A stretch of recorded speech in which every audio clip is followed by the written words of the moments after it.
I'm Georgie, I'm from Procreate, and I'm really excited to welcome Deb Lee to the stage to give a talk today. I think it's going to be really interesting, and I hope you guys enjoy. Is this working? Okay. Wow. I was just telling Georgie and my friend Rachel as I was walking in, but this is insane. I did not know this room was going to be this big because I was going into other conference rooms and they're a lot smaller. So I walked in and I was like, this is a lot. So thank you so much for coming. I'm super excited to be here. I was going to be here as an attendee, but then Georgie invited me to come speak to you all, and I just went from 0 to 100. So again, thank you. So yeah, welcome to Jumpstart Your Illustration Career while staying true to yourself, your art, and your identity. So I want to give a really quick disclaimer that everything about illustration, can't be learned in a single presentation, especially if it's only an hour long.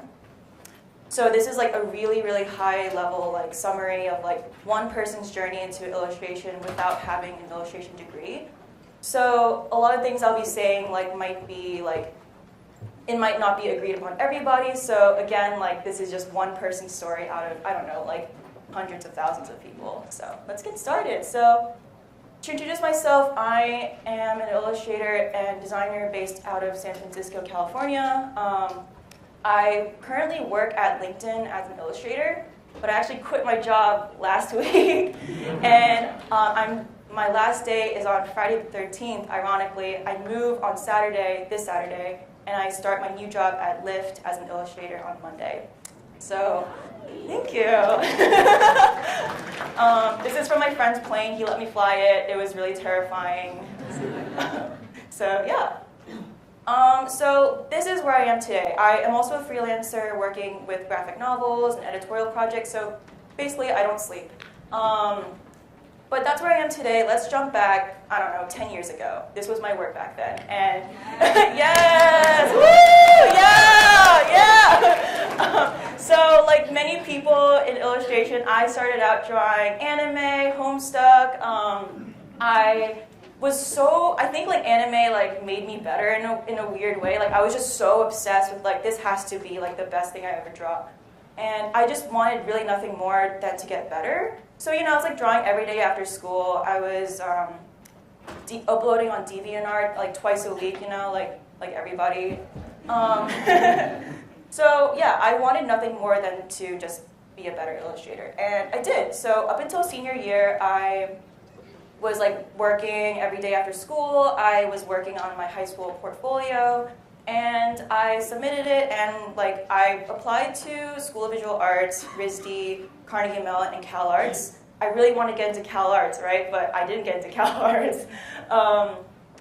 It's funny because if you can actually see my rejected sketchbook. You know how people upload their sketchbooks onto YouTube? It's still up there, and one of the comments that make me laugh so hard to this day is, "This is so sad. It's like watching someone's hopes and dreams get crushed."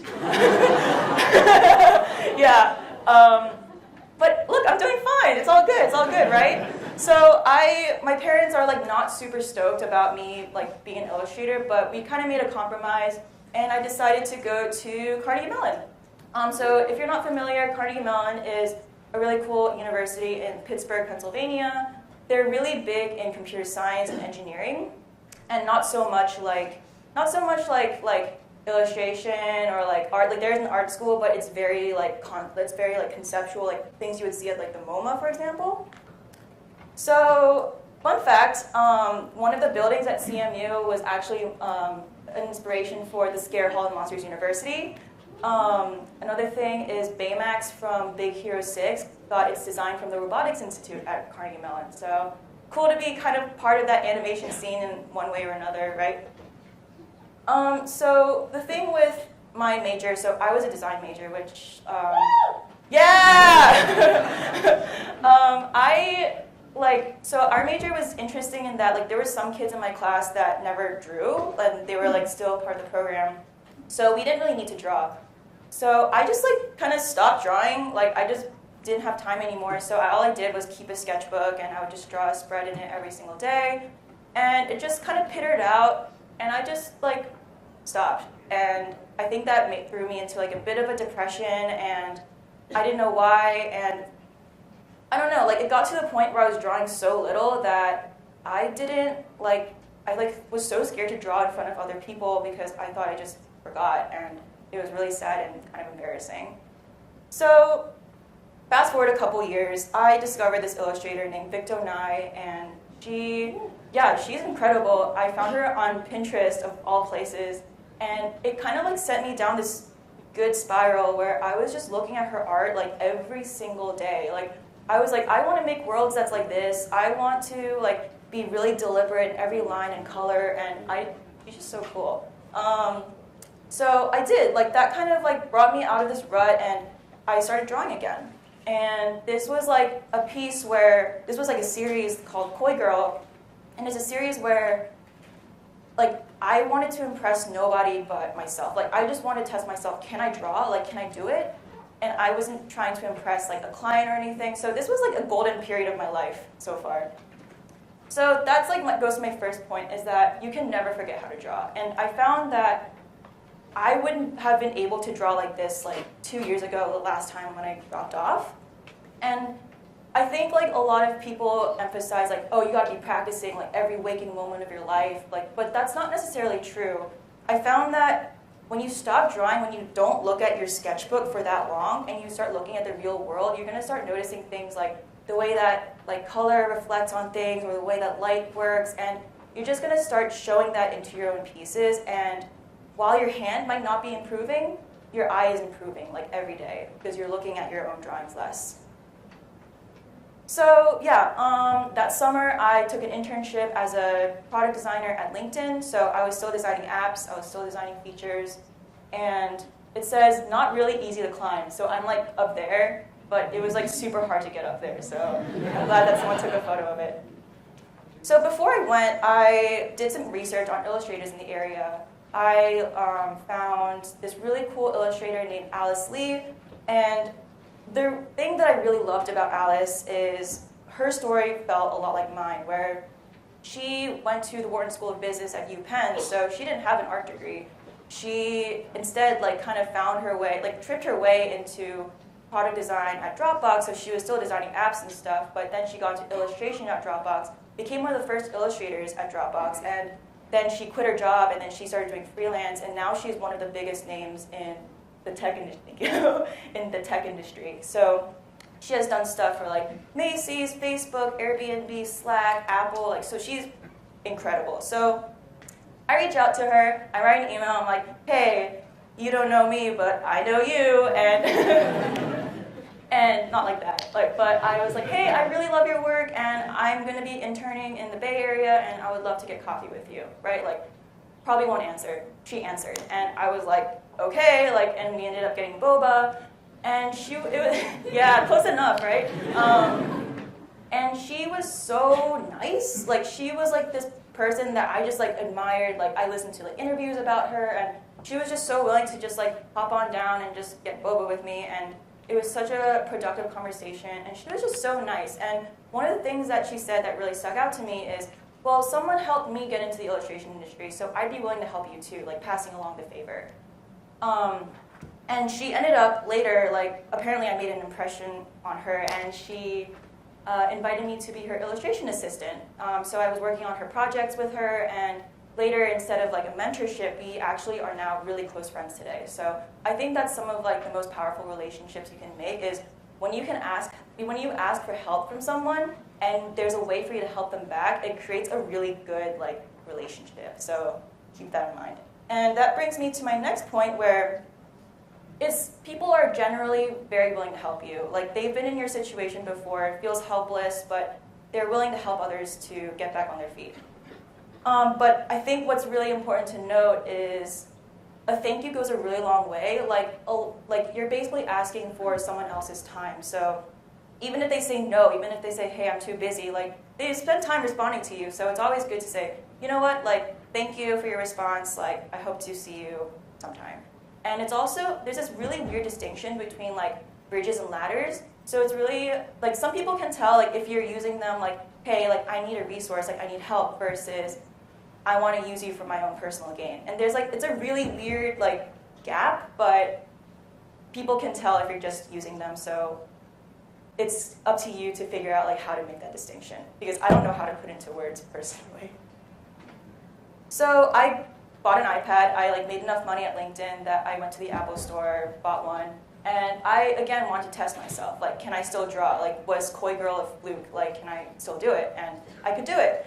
So funny enough, I uploaded these drawings to Twitter, and guess who reached out to me? It was Procreate. And they were like, hey, we really liked your piece that we put on Twitter. Do you want to be featured on our social media? And I said, like, hell yeah. And they asked, like, or I asked, I said, so, asking for a friend, but what does it take to get a commission from you guys? And they're like, do you want us to commission you? And I said, yes. And so they commissioned me. So this was the piece I gave them. It's called High Tide, and it showed up in their 4.1 update last summer. So it was really cool. I was like, wow, like this is so weird that like, I don't know how many thousands of people are looking at this screen that I'm looking at right now, but damn, I do that. Like that's awesome. Like look at this. So yeah, so that was that summer, and now I'm in my senior year. Does anybody know this meme? This is like very relevant to me. Yeah, like the more you look at it, the funnier it gets, right? So, okay, now I'm in my senior year, and I realized like, fuck, like I really want to be an illustrator, and this is I'm just now realizing that I feel like I'm in the wrong place. And it's not necessarily like design is boring, because it's not. Like there were kids in my class who were so like excited about typefaces like Helvetica, Helvetica Neue, and like other Helvetica, and I just like I appreciated it, but I didn't really wasn't as excited about it as they were. But in turn, when I would like show someone an Illustrator, they'd be like, okay, cool. But I'm like, how?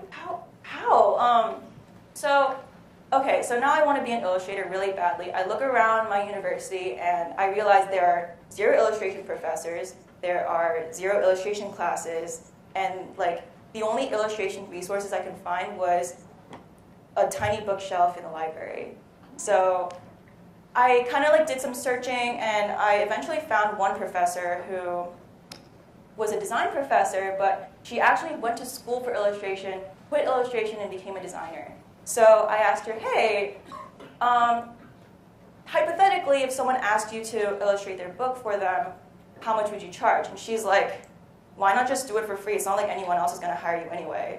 And she's like, there are more people who are like way more qualified than you. Like, what's the point? So I'm like, forget I asked. I was like, okay. So I was really like sad, you know, like this is the only person who has resources, and she's just like not willing to help me out. Like, so I just like, you know what, I have to do this myself. Like, I gotta find my own resources, and I just have to do this. So if I were to like give like 5 like minutes to like how I became an illustrator, again, every single path is different, but this is my own way of like, this is, if I look back, this is how I cycled through this.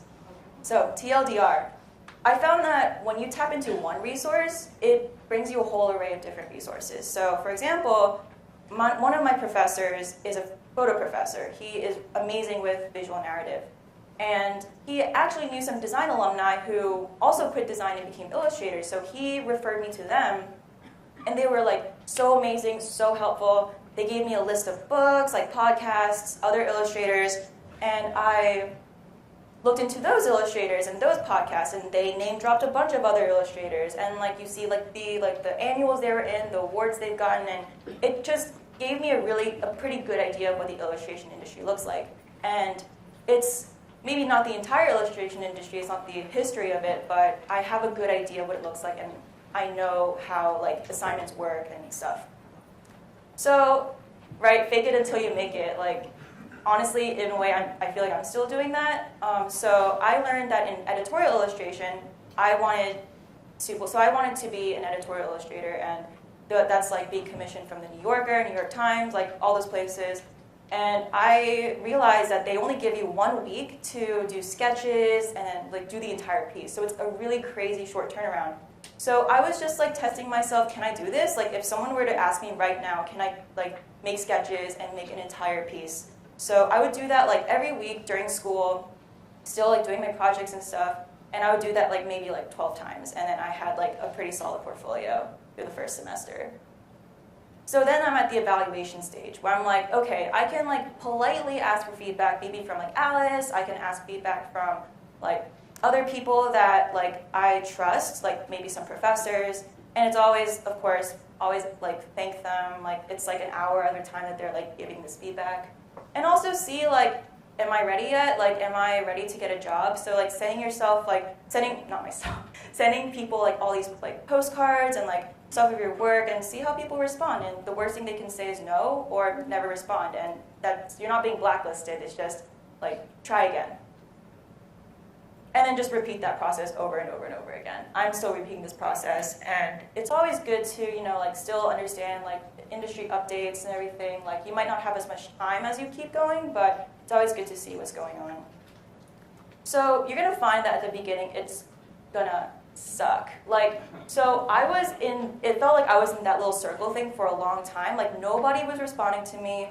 I was like putting my work out into the void, like competitions, like annuals, and like jobs, and no one was responding to me, and it was getting super depressing, and no one trusted me, and it felt like I was in this place forever. And there's one particularly sad story where, so in editorial illustration, you send like postcards to art directors, like you send them like postcards of your work to people you want to work with, you find their addresses. It's like actually really normal, like I promise, like people get them all the time. So I was like, okay, I'm gonna order 100 postcards, find 100 art directors, their emails, their addresses, like their work address, like, of course. And I'm gonna hand letter every single one of their names. I'm gonna, like I use some calligraphy, so I'm gonna brush letter every single one of them. And I'm gonna write a really thoughtful letter, like based on their work, the work I've seen, like make it really tailored to all of them. So I send like all 100 of them out into the void, and then I'm like kind of waiting, like checking my inbox, 0 new messages. And one day my roommate and I like found 100 postcards sitting like at our doorstep. And we realized that all 100 of them has been sent back to us. And I was like, okay, they excommunicated me from the industry. I can't do this. Like I spent literally 8 hours writing all of this, and my hand hurts. Like I wasted an entire weekend. And I looked up on like postal service, like why like was this all sent back? And they're like, your postcards were vertical. We don't accept vertical postcards. So I wanted to scream, but our walls are thin, so I couldn't do that. So yeah, that mega sucked. So in the meantime, during like my depressing semester, I was working on like mock illustrations, like taking like New York Times articles from like 2002 and like illustrating them myself. And now I'm looking at them, here's like 3 of them, and I'm saying, okay, so I know I can draw, but I feel like there's something I'm missing. I feel like I can really put myself out there a little bit more, and that is what we call style. So this is, again, a super, like everyone has their opinion about this, but I think there's a really big difference between style and your voice and artistic persona. So style is how you draw something. Your voice and artistic persona is why you draw something. What do you draw? And you're gonna find that style is the byproduct of your voice artistic persona. So some people say that style is really overrated. Like people search their entire lives, for like their own style, and they find that, I was born with this style. Every person in this room has a style. Like from the day you're born, you have a way of drawing, and nobody else but you can do that style. So why try searching for something if you already have it, right? And another thing is that style, if you're like me, you get bored super easily. So you want to change your style all the time, and it's going to continuously evolve. It's never going to be the same. So but your voice is goes through all of that. Your voice, again, influences the style. It's gonna last so much longer than the how you draw something. So of course, I didn't know that. So I was just focusing on style. I was how can I make my work super different? I was doing colored pencil, over there, Procreate as always. color pencil again, like color pencil, Procreate, that style, and then I'm like doing color pencil and I'm like doing like super rendered hands and stuff. So I'm in this rut. Like I'm getting zero, I'm like still sending my applications to the void. I'm applying to internships, I'm applying to competitions. I'm not hearing back, and it feels like this is taking forever. But the really important thing to note about when you're working so hard, but like it feels like nothing is coming back, is that you don't know it yet, but the hard work is paying off. Like people are noticing. They might not like respond to you right away, but those like notices take time. So here's the craziest week of my life. Like, are you ready? I still can't believe this happened. So the first thing that happened is I get an email. It's NPR, and they say, hey, you applied for the illustration internship for this summer, and we are pleased to tell you that you got the internship. And this was something that I was like, I had no chance of getting this, because this was an internship that was so rare, like a paid illustration internship, like really? And like I knew that all the RISD kids applied, I knew all the MICA kids applied, like all the industry professionals were talking about this internship. So they were only giving it to one person, and like why? And I found out later that it was actually my resume that stood out to them, and it wasn't the content, but it was how I designed it. So hence being a graphic designer, like that worked in my favor. And then I got another email 2 days later, and it was from the Society of Illustrators. So there was a student show. They received 8,000 applications that year. Not only did this piece was one of 150 pieces out of 8,000 that made it into the show, but I got the 4th highest scholarship in that show. So again, like being like one of the only people who doesn't know everybody in the show, there was just like a lot of RISD, MICA, like SVA kids, and I was just like, hey, like, hello fellow kids. And also, funny enough, I met Victo Nye at that show. She was giving a scholarship of her own, and I took a photo with her. Clearly, I'm more excited about this. She doesn't know who the hell I am, but I know you, and I want to take a photo with you. That was cool. So that summer, wait, actually no. 2 days later, after that, it couldn't get any crazier. I wrote the Da Vinci Code. No, I did not. So Society of Illustrators was uploading the pieces that got these scholarships onto their Twitter, and one of the people that saw it was an agent from this literary agency. They represented books like The Little Prince, Da Vinci Code, and Metamorphosis, and like all of Franz Kafka's work. So they were like, hey, have you ever thought about writing books? Like, have you ever thought about writing picture books? And I'm like, no, but they're like, we would like to offer you representation into our agency. So I'm like, kind of reluctant, because I kind of came into this industry just to do editorial illustration, but I was like, yeah, I'll do it, like, why not, let's do it. So I am now represented by Greenberg Associates. So that summer, I graduated, I'm like so happy, like I'm out, bye. Oh yeah, and I go to NPR. So these are some of my drawings from NPR, and these are like real assignments now. I'm given like a week or two to do all of them. And I see like now that I have to like go so fast, I'm not really thinking about what style should I use. Now I have to like, okay, what is easiest for me now? And now I know that it's like really loud, obnoxious colors and lots of detail. So, and now I can see like my style is kind of coming together. And like a year from that point, which is today, like my style looks like this. So I like really love like using lighting. I love like using shading and like kind of like 3D shapes in a bit. So yeah, I'm working my ass off from 9 to 5 every single day at NPR. So I go home and I still have to work on my picture book, which is called Koi Girl, and it's like it's kind of based off of that first series that I showed you. So this is like sample spreads. Like I'm like sketching this out. I'm making character designs. I'm storyboarding. I'm like making like spreads, and I'm super tired. Like I just want to sleep and like play with the cats that my Airbnb had. Like, but I just like kept going. It felt like this was never gonna end. And then I moved to the San Francisco Bay Area. So I wrote this note. It's important, I promise. So I grew up in New Jersey, and the area that I lived in New Jersey had like so few Asians. Like I was one of 2 Koreans in my grade. So the only Koreans that I like, were really familiar with were like my family and my family friends. So I was like kind of like an insider at this point. Like I like didn't mean to be part of like the Korean crowd like in my family had, but like it was just there. I was an insider, and now I moved like across the country from my family.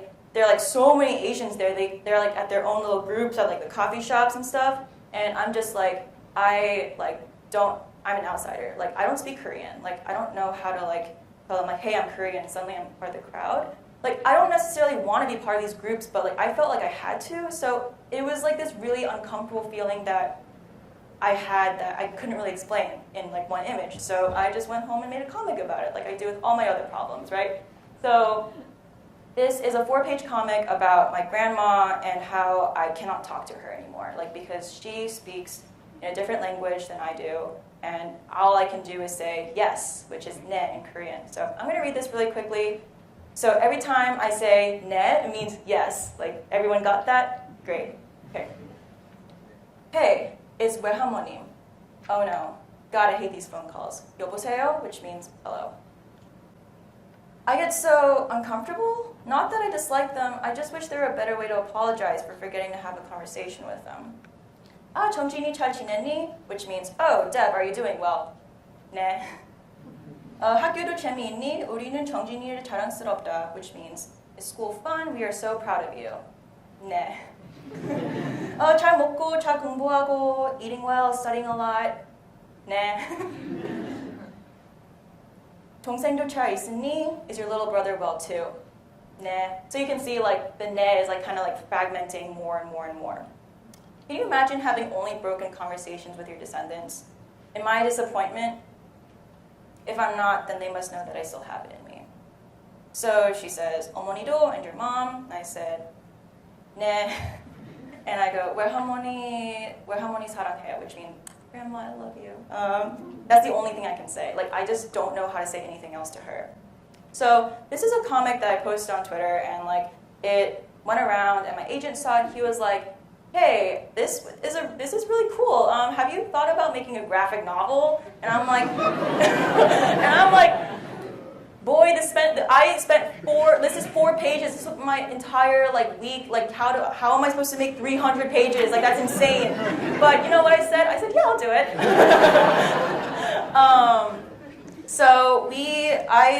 I was going to write about, you know, like my grandparents and like how I can't talk to them anymore. But instead I like kind of went back and I realized what really inspires me to draw right now is the intersection of mental health and my Korean American diaspora. Like, what is my identity? Like, I'm not American really because no one looks at me and they're like, oh yeah, that's an American. But I'm not Korean either. I don't dress like a Korean. Like, people don't think I'm Korean when I'm in Korea. So where am I? So that's like the intersection that I was really interested in. So that's what my book is now about. It's called In Limbo. It's a high school memoir about, you know, like my really, really terrible depression back then. It's about how I like didn't really belong, like, you know, in Korean and American spaces. It's about my really terrible relationship with my mom. And it's about how like the one person who changed me, I like accidentally like demolished a friendship because of my depression.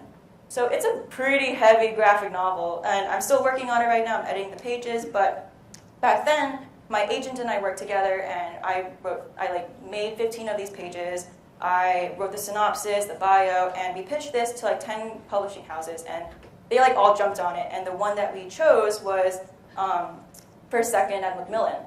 So I was super stoked because Connie is, like, I don't know if people are familiar with Jillian Tamaki, like Margot Tamaki, Tilly Walden. She edited all those books. And now, like, these are books that inspired this book for me too. So to be having her as my editor was like I would have never been in this situation if I didn't take that representation offer. Like, I wouldn't be here right now. So that brings me to one of my next points is that trying something always leads you somewhere. And you know, like, it's gonna be like, okay, but I'm not gonna like this. But hey, you never know. I didn't think I would like writing 300 pages of a graphic novel, but here I am. And it's like, even if you take an offer, even like if you're approaching this with an open mind and you still don't like it, like now you know you don't like it. So it did lead you somewhere. Like, you're not gonna do that ever again, probably.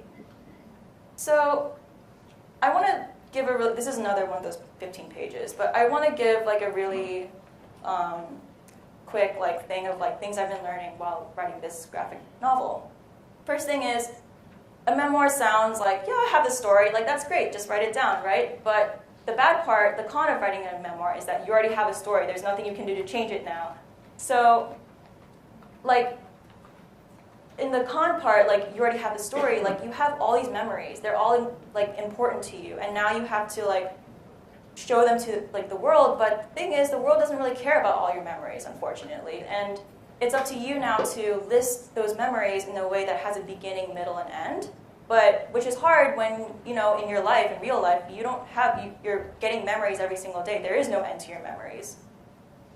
So, with every book, there's going to be a protagonist and the antagonist. I'm the protagonist. There are people in my book that, like my mom, like she like physically abused me a lot, like my friend who I accidentally like demolished that friendship. I have to talk to these people. Like I have to tell my mom like, hey, I'm writing a book. It's going to be depicting you like hitting me a lot. And I have to talk to my friend and I'm saying like, hey, you changed my life. If it weren't for you, I wouldn't be up here like speaking right now. But like, and these conversations are gonna suck, like they're gonna be super awkward, but you have to have them, and they might, like, you know what, like the best case scenario is like, you know what, like it's your life, like I know I did these things wrong and it's up to you now. My friend was like, you're about to write like one of the worst moments of my life. But he's like, but I'm really proud of you and I think you should do this. So we still don't talk anymore, but I'm trying my best to like conceal like their identity and stuff, so that's going on. So with that, there's going to be a lot of tough rabbit holes. Like you're going to be stuck in your past, literally, and you're going to be like thinking about all these things that happened to you. Like I'm like still learning about myself every single day. Like I recently had a talk with my editor, and she's just like you, like she's a mom too, so she's like your mom like does this because like she loves you. Like it's really tough love. And I'm like, you know what, Connie, you're right. Like my mom wasn't that nice to me when I was younger, but she did this because like this is just her way of showing it, which like sucks, but like it's true. You're also gonna, like, if you're writing about being in a marginalized community, you're gonna realize that there's a lot of things about that marginalized community that affect you about who you are. So I realized, being Korean American is more than just being asked, like, so are you from like the good Korea or the bad Korea? Like, it's a lot more than that. Yeah, a lot of people ask me that. So now writing this graphic novel, like I am more into like writing comics. So it's whether like I love writing about like really sad things, about like overthinking. I really love talking about babies rapping Nicki Minaj. Like it's just like you can see like who I am as an artist right now. Like I'm just like here or there. This ranges. So couple of I think we're good on time, right? It's 10:34. Good. Okay. So, a couple more things that I want to end with. Being happy as an illustrator is figuring out what you want, and this kind of goes like in many different directions. So, let's say like the industry right now, like wow, everyone is drawing cars. So now I have to draw cars because I want to get a job, and it's going to feel like that's the right thing to do at the beginning. So you're going to have a lot of cars in your portfolio, but you hate drawing cars, and now you're going to get hired for drawing cars, whether you like it or not. That's your job now. So, so it's all about finding like a compromise of like, I guess, what makes you like marketable, but also like, what do you want to draw? Like, what do you want to get hired for? And it can be a point where you're like slowly inching away from like the things that maybe you're drawing cars less and less and less, and then you're finally at a place where you can go to your drawing table every single day and you're happy and everything's like bingo bango. So yeah, and this should go absolutely without saying, but like you have a life. Like I understand that when you start out drawing from like Homestuck fan art, anime fan art, like it's gonna feel like that's who you are. So once you become an illustrator, like as a career, it's gonna get really, really easy to overwork yourself. But it's always really important to find the things that matter, like the friends you made along the way, and like your family, and like going outside, eating, and like living. And I struggled a lot because I was So I was interviewing for like these design jobs, and they're like, so what do you like to do? And I go, I draw. And they're like, anything else? No. Well, who do you think I am? So finding things that interest you that's not art, like that you can separate like work-life balance. So for me, like I've been training for half marathons. I've been like volunteering at a cat shelter. So I'm like doing all these things that keep me busy, but I feel super alive. Like I feel great right now. So yeah, with that, like I just want to say like absolutely big thank you for, again, this is a huge room and like I wasn't expecting like this many people to come. So thank you for coming. Thank you to Georgie, like who's over there, I think, like for inviting me to talk. I think she messaged me like less than a month ago, and she said, "Hey, I know you're an attendee, but do you want to give a talk?" And just like, yes. So thank you to Georgie for that, and also thank you to Rachel, who is sitting in the front right now because I am crashing at her place this weekend. So everyone, give a big round of applause for everyone in this room. Yeah.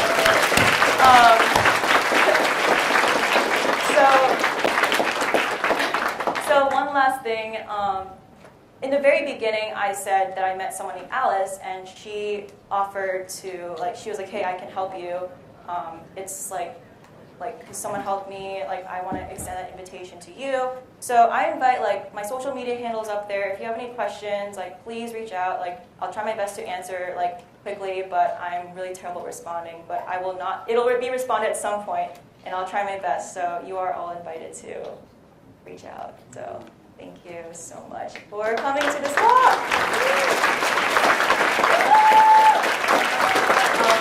talk.